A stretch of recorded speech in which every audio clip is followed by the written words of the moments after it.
નમસ્કાર વિદ્યાર્થી મિત્રો, આજે આપણે ધોરણ 12ના વિષય ગણિતમાં ચેપ્ટર નંબર 3 શ્રેણિક વિશે માહિતી મેળવીએ. શ્રેણિક વિશે માહિતી મેળવીએ તેના પહેલા આપણે બે શબ્દો વિશે માહિતી મેળવીએ: હાર તથા સ્તંભ. હાર એટલે આડી હરોળ અને સ્તંભ એટલે ઊભી હરોળ. અહીં એક આપણને ઉદાહરણ આપેલ છે, તેના વિશે માહિતી મેળવીએ. રાધા પાસે 15 નોટબુક છે તથા 5 પેન છે. મીરા પાસે 8 નોટબુક છે તથા 4 પેન છે. તે જ રીતના મીના પાસે પણ 13 નોટબુક તથા 3 પેન છે. જો મારે આ માહિતીને કોષ્ટક સ્વરૂપમાં રજૂ કરવું હોય તો હું તેને નીચે પ્રમાણે રજૂ કરી શકું છું: નોટબુક, પેન, રાધા, મીરા તથા મીના. અહીં મેં નોટબુકની સંખ્યા છે તે ઊભી હરોળમાં દર્શાવેલ છે, તેમજ પેનની સંખ્યા પણ ઊભી હરોળમાં દર્શાવેલ છે. તે જ રીતે રાધા પાસે નોટબુક તથા પેનની સંખ્યાને મેં આડી હરોળમાં દર્શાવેલ છે.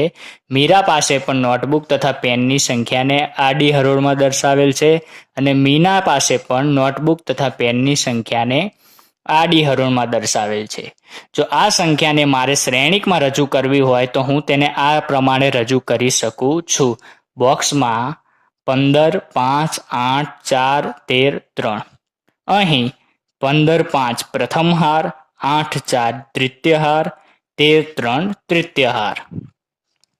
15, 8, 13 પ્રથમ સ્તંભ, 5, 4, 3 દ્વિતીય સ્તંભ. આ જ શ્રેણિકને હું બીજી એક રીતે પણ રજૂ કરી શકું છું: રાધા, મીરા, મીના, નોટબુક, પેન. અહીં રાધા, મીરા તથા મીના ઊભી હરોળમાં દર્શાવેલ છે, જ્યારે નોટબુકની સંખ્યા તેમજ પેનની સંખ્યાને મેં આડી હરોળમાં દર્શાવેલ છે.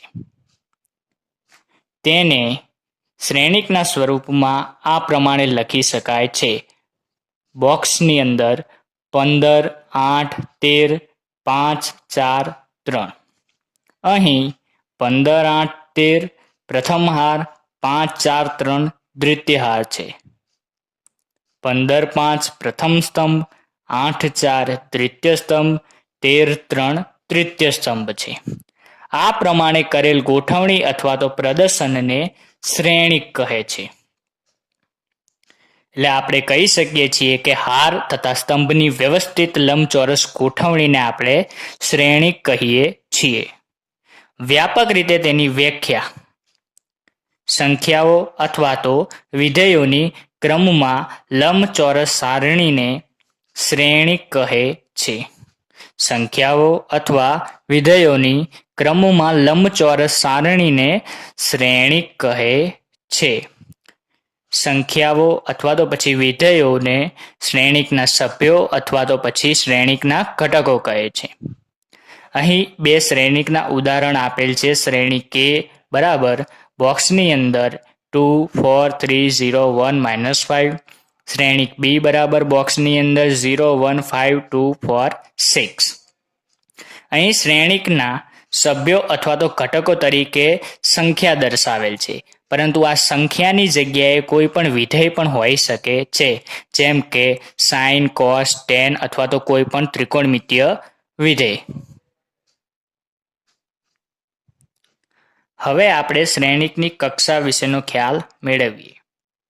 જેમાં m હાર અને n સ્તંભ હોય તેવા શ્રેણિકને m/n કક્ષાવાળો શ્રેણિક અથવા m/n શ્રેણિક કહીશું. અહીં m ક્રોસ n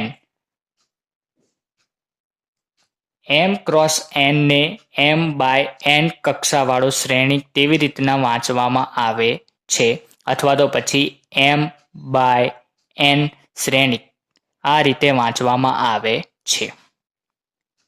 જેમાં m હાર અને n સ્તંભ હોય તેવા શ્રેણિકને m/n કક્ષાવાળો શ્રેણિક અથવા m/n શ્રેણિક કહીશું. વ્યાપક રીતે m/n શ્રેણિકની લંબચોરસ સારણી નીચે પ્રમાણે છે. અહીં બોક્સની અંદર એક શ્રેણિક દર્શાવેલ છે, તે વ્યાપક શ્રેણિક દર્શાવેલ છે. જેમાં A11, A12, A13 up to A1J up to A1N. તેવી જ રીતના A21, A22, A23 up to A2J up to A2N.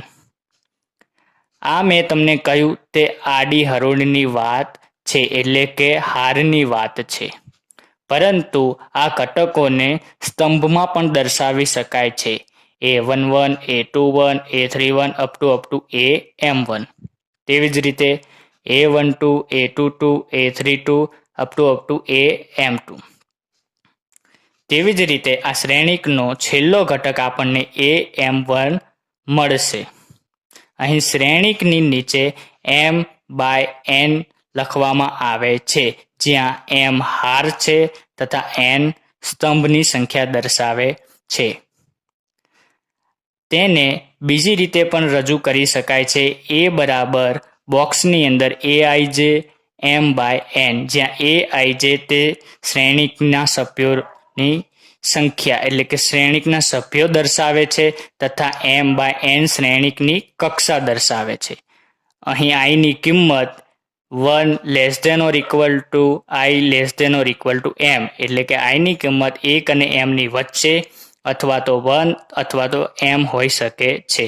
તેવી જ રીતે J ની કિંમત 1 less than or equal to J less than or equal to N, એટલે કે J ની કિંમત 1 અને N ની વચ્ચે હોઈ શકે છે અથવા તો 1 હોઈ શકે છે અથવા તો N હોઈ શકે છે. I and J belongs to N, જ્યાં N પ્રાકૃતિક સંખ્યા ગણ દર્શાવે છે.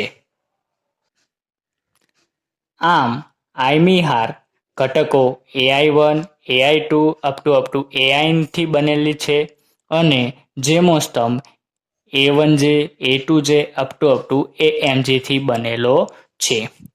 M/N શ્રેણિકના ઘટકોની સંખ્યા M.N એટલે કે M તથા N નો ગુણાકાર થશે. અહીં એક ઉદાહરણ આપેલ છે. જે શ્રેણિકના ઘટકો Aij બરાબર 1/2 I-3j દ્વારા મળે તો તેવા 3/2 શ્રેણિકની રચના કરો. 3/2 શ્રેણિક જેમાં 3 હારની સંખ્યા દર્શાવે છે અને 2 સ્તંભની સંખ્યા દર્શાવે છે.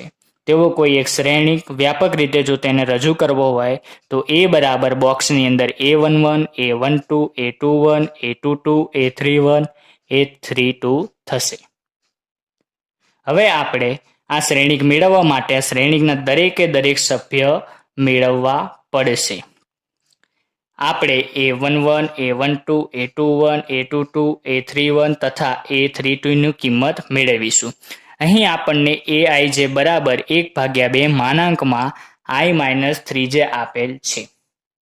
તો ચાલો આપણે દરેકની કિંમત મેળવીએ.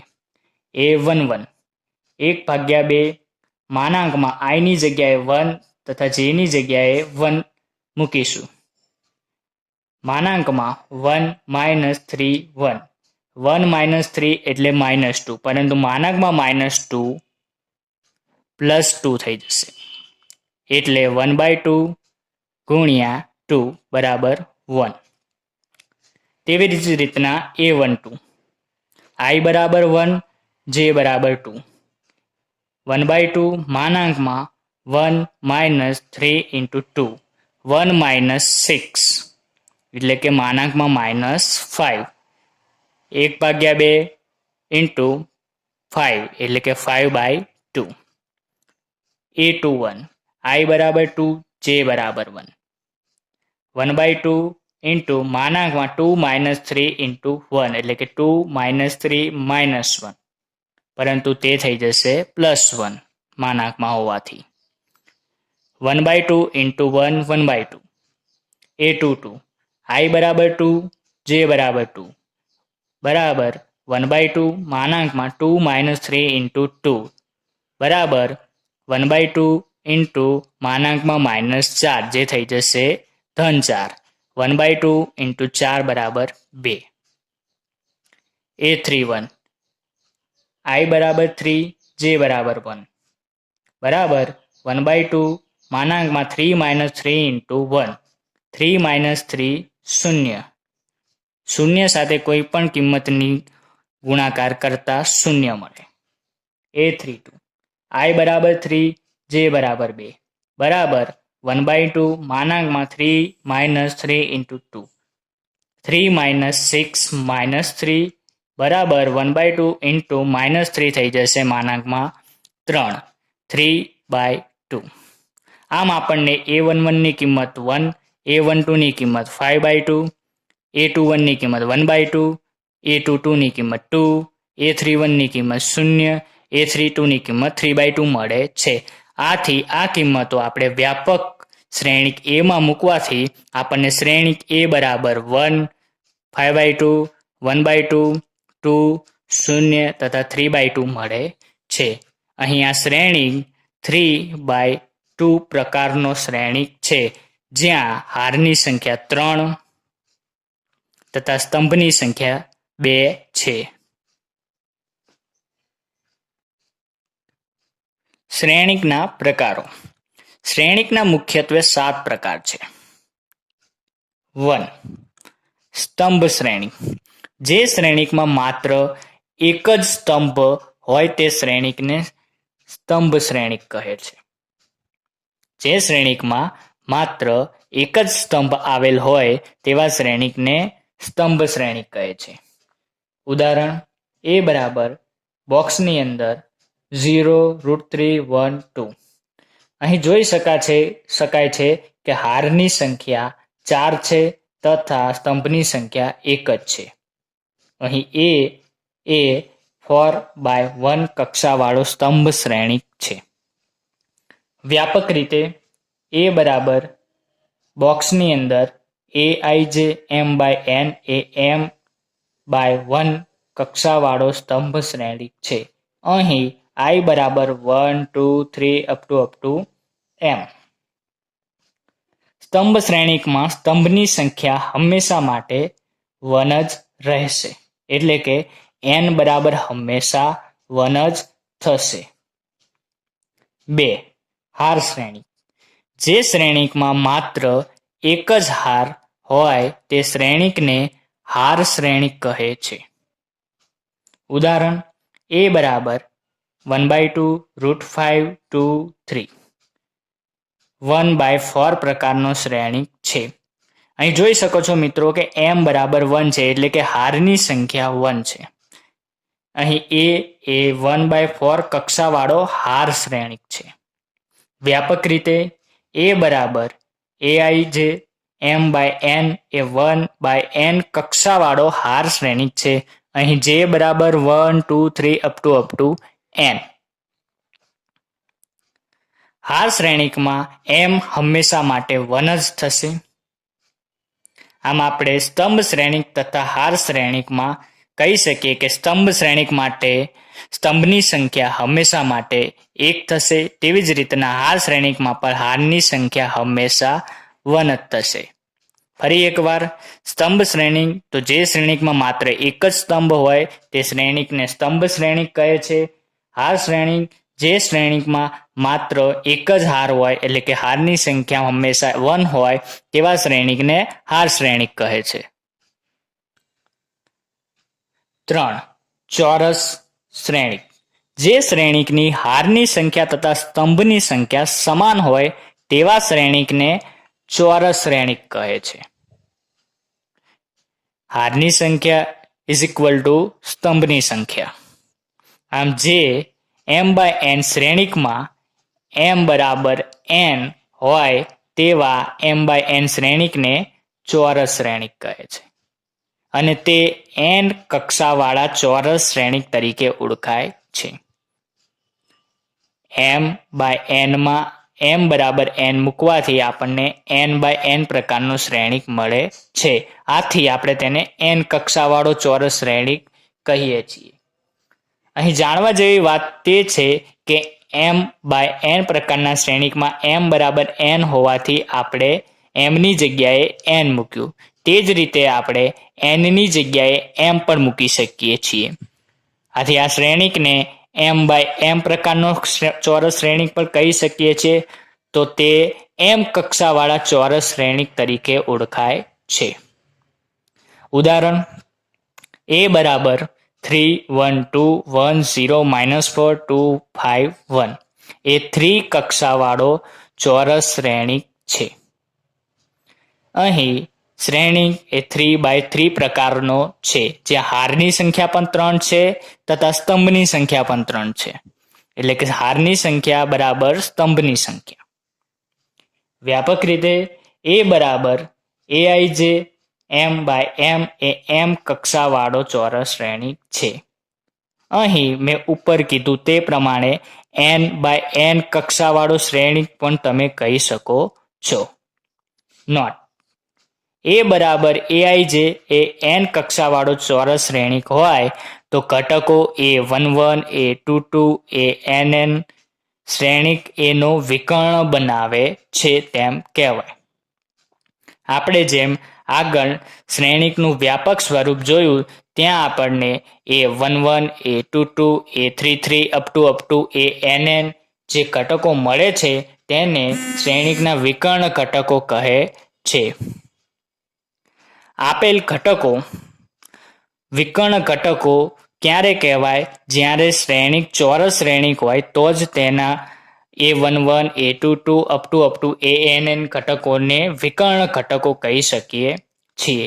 અહીં એક ઉદાહરણ આપેલ છે. a બરાબર બોક્સની અંદર 4 2 1 0 5 -1 2 1 3 3/3.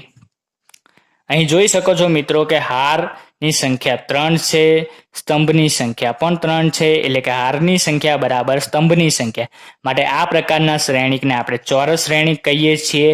અહીં ચોરસ શ્રેણિક હોવાથી a11 a22 a33 a11 a22 a33 આ ઘટકોને આપણે વિકર્ણ ઘટકો કહીશું. આથી 4 5 તથા 3 ને શ્રેણિક એના વિકર્ણ ઘટકો કહી શકાય છે. 4 વિકર્ણ શ્રેણિક. જો કોઈ ચોરસ શ્રેણિક b બરાબર aij n/n ના વિકર્ણ ઘટકો સિવાયના બધા જ ઘટકો જો શૂન્ય હોય તો b ને વિકર્ણ શ્રેણિક કહે છે. એટલે કે જો વિકર્ણ ઘટકો સિવાયના શ્રેણિકના બધા જ ઘટકો શૂન્ય હોય તો તેવા ચોરસ શ્રેણિકને આપણે વિકર્ણ શ્રેણિક કહીએ છીએ. એટલે કે જો શ્રેણિક b બરાબર bij n/n માં i is not equal to j માટે એ bij બરાબર 0 હોય તો b ને વિકર્ણ શ્રેણિક કહે છે. અહીં 2 ઉદાહરણ આપેલ છે. a બરાબર 2x2 પ્રકારનો શ્રેણિક છે. બોક્સની અંદર 1 0 0 1. અહીં જોઈ શકો છો કે 1 તથા 2 વિકર્ણ ઘટકો છે.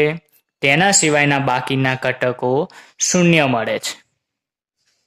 b બરાબર બોક્સની અંદર -4.2 0 0 0 2 0 0 0 3. આ શ્રેણિક b 3x3 પ્રકારનો શ્રેણિક છે. અહીં a11 a22 a33 ઘટકો વિકર્ણ શ્રેણિક થશે. અહીં જોઈ શકો છો કે વિકર્ણ ઘટકો -4.2 2 તથા 3 સિવાયના બાકીના દરેક ઘટકો શૂન્ય મળે છે. 5 અદિશ શ્રેણિક. જો કોઈ વિકર્ણ શ્રેણિકના બધા જ વિકર્ણ ઘટકો સમાન હોય તો તે શ્રેણિકને અદિશ શ્રેણિક કહે છે. આપણે જે પ્રમાણે ઉપર જોયું કે કોઈ વિકર્ણ શ્રેણિક આપેલ હોય તો વિકર્ણ ઘટકો સિવાયના દરેક ઘટક શૂન્ય હશે. પરંતુ જો આ વિકર્ણ ઘટકોની સંખ્યા પણ સમાન હોય તો તેવા શ્રેણિકને અદિશ શ્રેણિક કહે છે. એટલે કે જો ચોરસ શ્રેણિક b બરાબર bij n/n માં ai not equal to j માટે bij બરાબર 0 અને i is equal to j માટે કોઈ અચળ કિંમત k માટે bij બરાબર k. k એટલે કે કોઈ પણ કિંમત હોઈ શકે છે, અચળ કિંમત અથવા તો પછી કોઈ વિધેય પણ હોઈ શકે છે, પરંતુ તે દરેક માટે સમાન રહેશે. હોય તો બી ને અદિશ શ્રેણિક કહે છે. અહીં બે ઉદાહરણ આપેલ છે. ઉદાહરણ એ બરાબર બોક્સની અંદર -1 0 0 -1. અહીં જોઈ શકો છો કે વિકર્ણ ઘટકો -1 -1 છે, જેની મૂલ્ય સમાન છે અને તેના સિવાયના ઘટકો 0 છે. માટે આ પ્રકારના શ્રેણિકને અદિશ શ્રેણિક કહે છે. બી બરાબર બોક્સની અંદર √2 0 0 0 √2 0 0 0 √2. અહીં આ પ્રકારનો શ્રેણિક 3/3 પ્રકારનો છે, જે એક ચોરસ શ્રેણિક છે. ચોરસ શ્રેણિકની સાથે સાથે તમે જુઓ તો તેના ઘટકોમાં જે વિકર્ણ ઘટકો છે તે √2 √2 √2 છે. તેના સિવાયના બાકી બધા ઘટકો 0 0 0 0 0 0 છે. માટે આપણે કહી શકીએ કે વિકર્ણ ઘટકોની કિંમત √2 √2 √2 છે, જે સમાન છે. આથી આવા પ્રકારના વિકર્ણ શ્રેણિકને આપણે અદિશ શ્રેણિક કહીશું. ફરી એકવાર, ચોરસ શ્રેણિક જે શ્રેણિકમાં હારની સંખ્યા બરાબર સ્તંભની સંખ્યા હોય તેવા શ્રેણિકને આપણે ચોરસ શ્રેણિક કહીએ છીએ, એટલે કે m બરાબર n. વિકર્ણ શ્રેણિક આ રીતના ચોરસ શ્રેણિકમાં જો વિકર્ણ ઘટકો સિવાયના બાકીના ઘટકો 0 મળે તો તેવા શ્રેણિકને વિકર્ણ શ્રેણિક કહીએ છીએ. અદિશ શ્રેણિક વિકર્ણ શ્રેણિકમાંના ઘટકોની કિંમત સમાન હોય તો તેવા પ્રકારના શ્રેણિકને આપણે અદિશ શ્રેણિક કહીએ છીએ. 6. એકમ શ્રેણિક જો કોઈ ચોરસ શ્રેણિકના બધા જ વિકર્ણ ઘટકો 1 અને બાકીના બધા જ ઘટકો 0 હોય તો તે શ્રેણિકને એકમ શ્રેણિક કહે છે. એટલે કે વિકર્ણ ઘટકોની કિંમત 1 હોય તથા બાકીના ઘટકોની કિંમત 0 હોય તો તેવા શ્રેણિકને આપણે એકમ શ્રેણિક કહીશું. જો ચોરસ શ્રેણિક માટે a બરાબર aij n/n માં, i બરાબર j માટે aij બરાબર 1 અને i is not equal to j માટે aij બરાબર 0 હોય તો એને એકમ શ્રેણિક કહે છે.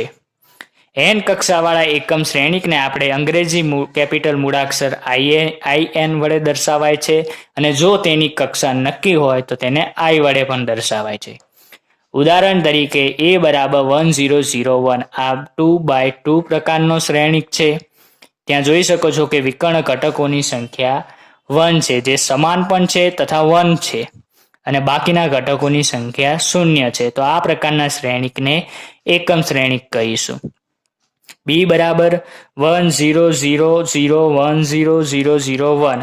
અહીં વિકર્ણ ઘટકોની મૂલ્ય 1 છે. 1 1 1 a11 બરાબર 1 a22 બરાબર 1 a33 બરાબર 1, જ્યારે બાકીના ઘટકોની કિંમત 0 છે. તો આ પ્રકારના શ્રેણિકને આપણે એકમ શ્રેણિક કહીશું. 7. શૂન્ય શ્રેણિક જો કોઈ શ્રેણિકના બધા જ ઘટકો 0 હોય તો તેવા શ્રેણિકને શૂન્ય શ્રેણિક કહે છે. ઉદાહરણ તરીકે a બરાબર 0 0 0 0 તે 2/2 પ્રકારનો શ્રેણિક છે અને દરેક ઘટકોની કિંમત 0 છે. તો આવા શ્રેણિકને આપણે શૂન્ય શ્રેણિક કહીશું.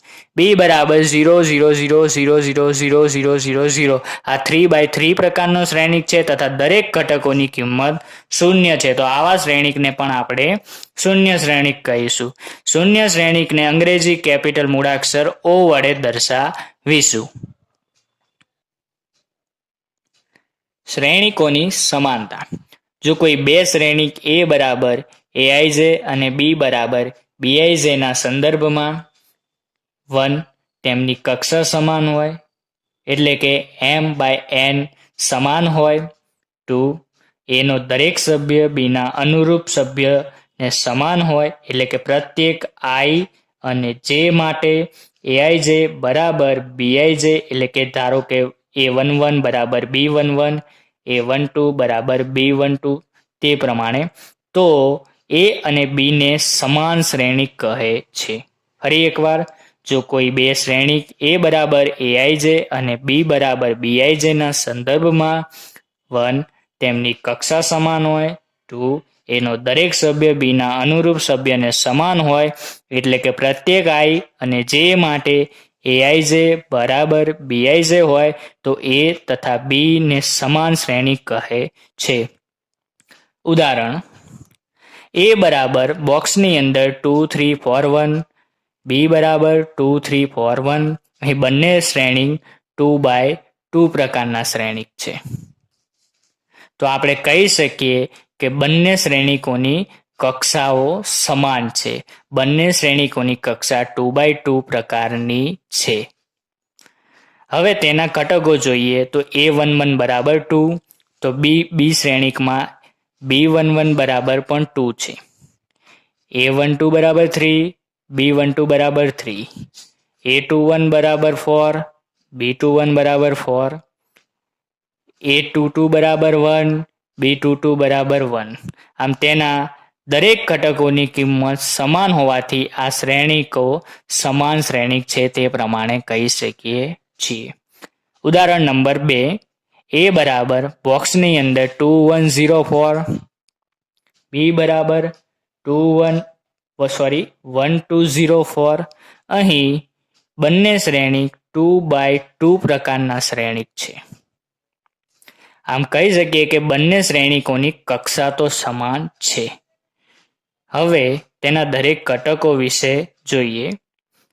a12 બરાબર 2, જ્યારે શ્રેણીક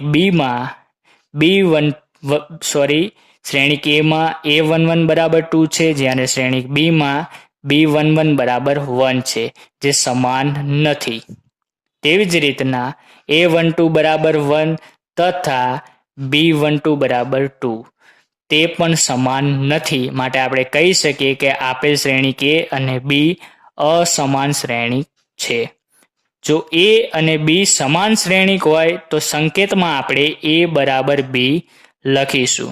જો એ અને બી સમાન શ્રેણીક હોય તો સંકેતમાં આપણે a બરાબર બી લખીશું.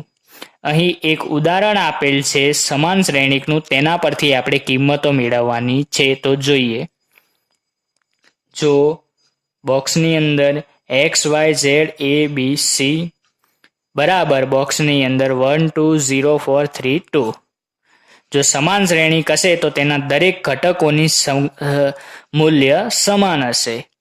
આથી x બરાબર 1, y બરાબર 2, z બરાબર 0, a બરાબર 4, b બરાબર 3, c બરાબર 2. હવે આપણે શ્રેણીકના કેટલાક ઉદાહરણ જોઈએ. શ્રેણીક એ બરાબર બોક્સની અંદર 2 5 1 9 -7 3 5 -2 5/2 12 √3 1 -5 1 7 માટે શ્રેણીકની કક્ષા, ઘટકોની સંખ્યા, ઘટકો a13 a21 a33 a24 અને a23 લખો. સૌપ્રથમ આપણે શ્રેણીકોની કક્ષા મેળવીએ. શ્રેણીકોની કક્ષામાં અહીં m બરાબર 3 તથા n બરાબર 4 આપેલ છે. એટલે કે હાર બરાબર 3 છે, સ્તંભ બરાબર 4 છે. માટે ખબર છે તે પ્રમાણે શ્રેણીકની કક્ષા બરાબર m/n એટલે કે 3/4 છે. બીજું, ઘટકોની સંખ્યા.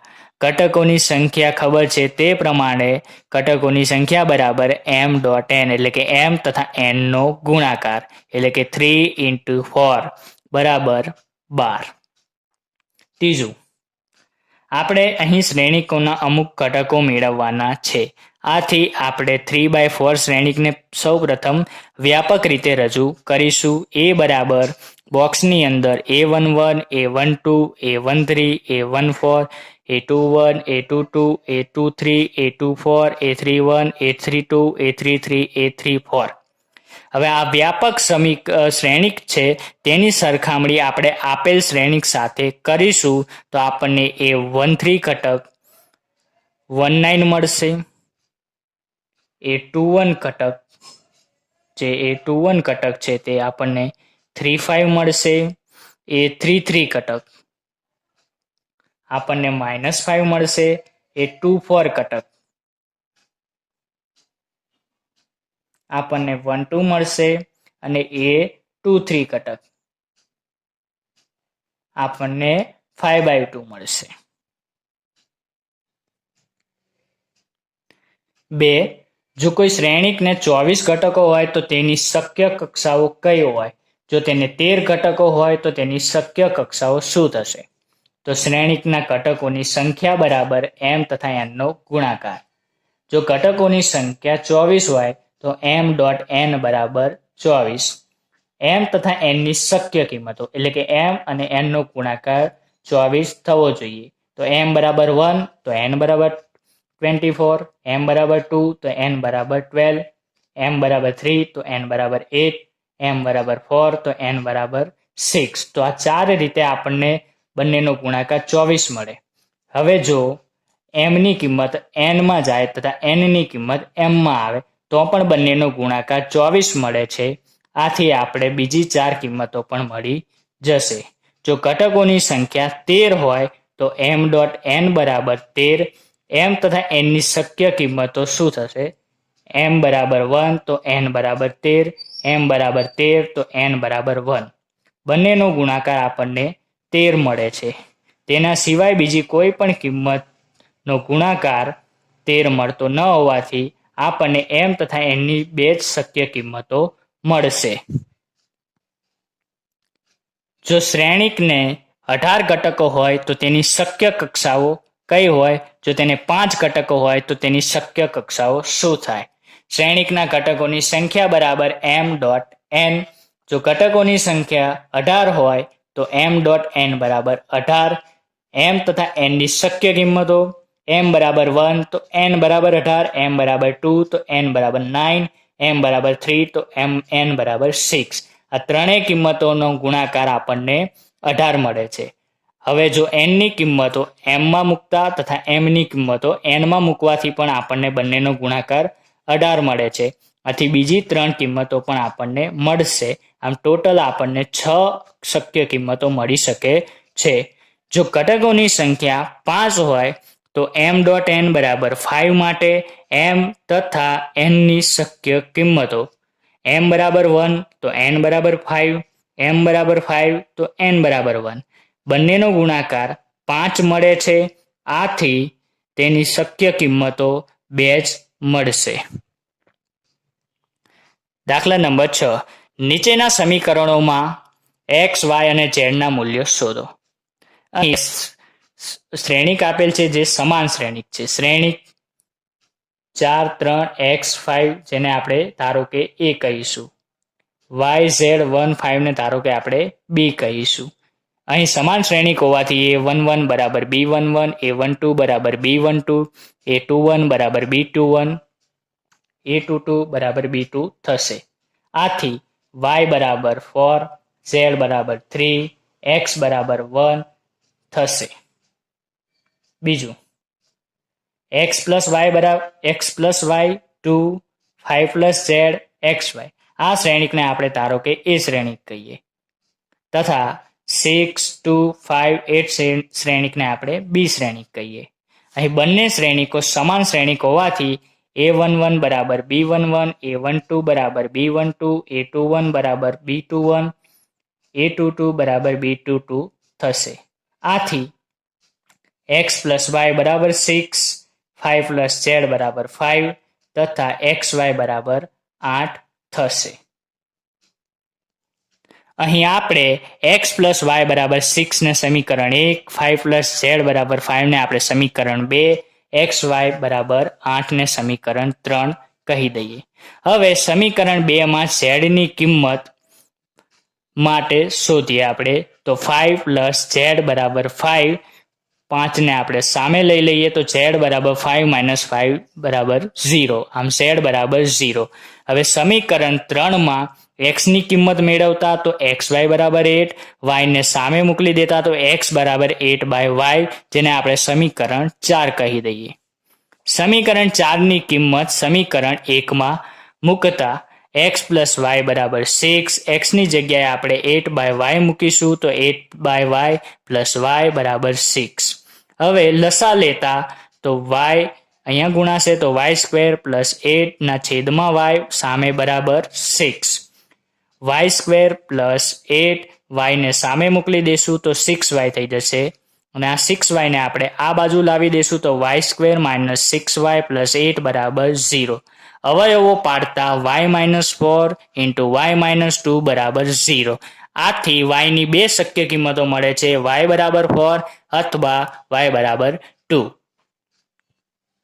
હવે y ની બે કિંમતો મળતી હોવાથી આ બંને કિંમતોને આપણે વારાફરતી સમીકરણ 4 માં મૂકતા x બરાબર 8/y, y બરાબર 4 લેતા x બરાબર 8, y ની જગ્યાએ આપણે 4 રાખશું તો 8/4 એટલે કે x બરાબર 2. y બરાબર 2 લેતા x બરાબર 8/y ની જગ્યાએ આપણે 2 મૂકીશું તો 8/2, આમ x બરાબર 4. આમ y ની બે કિંમતો મળતી હોવાથી આપણને x ની પણ બે કિંમતો મળશે. ત્રીજું, x + y + z, x + z, y + z. શ્રેણિક, બીજો શ્રેણિક 9, 5, 7. અહીં આપેલ બંને શ્રેણિક તે સમાન શ્રેણિક હોવાથી a11 બરાબર b11, a12 બરાબર b12, a13 બરાબર b13 ને સામસામે સરખાવતા x + y + z બરાબર 9 જેને આપણે સમીકરણ 1, x + z બરાબર 5 ને સમીકરણ 2, y + z બરાબર 7 ને આપણે સમીકરણ 3 કહીશું.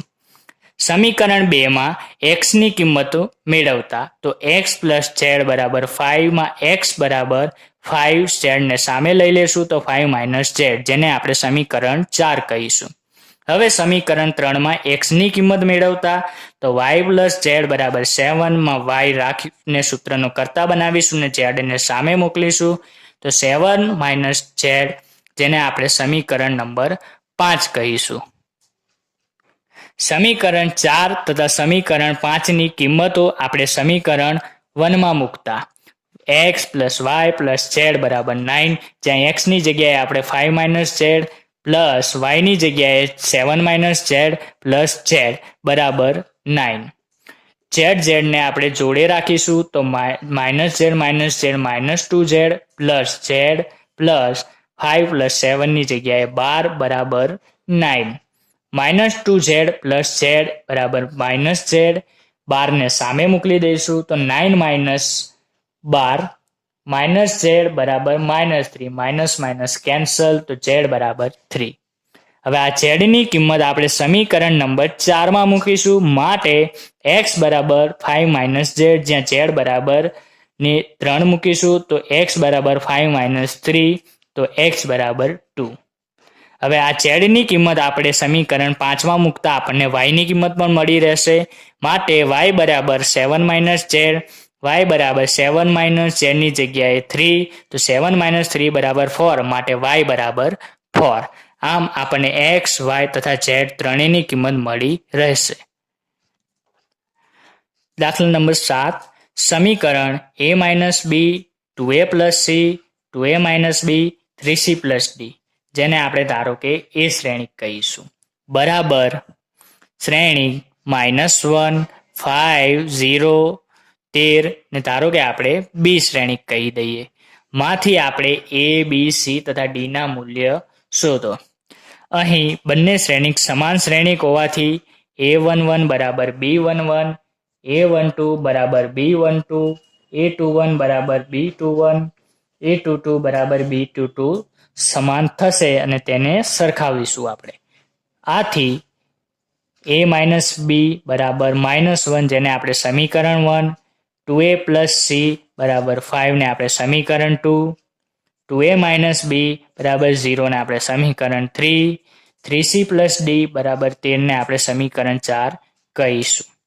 અહીં સમીકરણ 3 માટે 2a - b બરાબર 0, જ્યાં b ને આપણે સામે મોકલીશું. આથી આપણને b બરાબર 2a મળશે, જેને આપણે સમીકરણ નંબર 5 કહીશું. સમીકરણ 5 ની કિંમતો સમીકરણ 1 માં મૂકતા a - b બરાબર -1. હવે આપણે b ની જગ્યાએ 2a મૂકીશું તો a - 2a બરાબર -1, a - 2a - a બરાબર -1, કેન્સલ તો a બરાબર 1. હવે એની કિંમત આપણે સમીકરણ નંબર 5માં મૂકતા તો બી બરાબર 2a, બી બરાબર 2, એની જગ્યાએ આપણે 1 મૂકીશું, આથી બી બરાબર 2. હવે એની કિંમત સમીકરણ નંબર 2માં મૂકતા તો સમીકરણ 2 છે 2a પ્લસ સી બરાબર 5, 2 એની જગ્યાએ 1 પ્લસ સી બરાબર 5, 2 પ્લસ સી બરાબર 5, માટે સી બરાબર 5 માઇનસ 2, માટે સી બરાબર 3. હવે સીની કિંમત છે આપણે સમીકરણ નંબર 4માં મૂકીશું. સમીકરણ 4 છે 3c પ્લસ ડી બરાબર 13. 3cની કિંમત આવશે 3, તો 3 into 3 પ્લસ ડી બરાબર 13. 9 પ્લસ ડી બરાબર 13, આથી ડીને સૂત્રનો કરતા બનાવીશું ને 9ને સામે મોકલી દેશું, તો ડી બરાબર 13 માઇનસ 9, માટે ડી બરાબર 4. Thank you.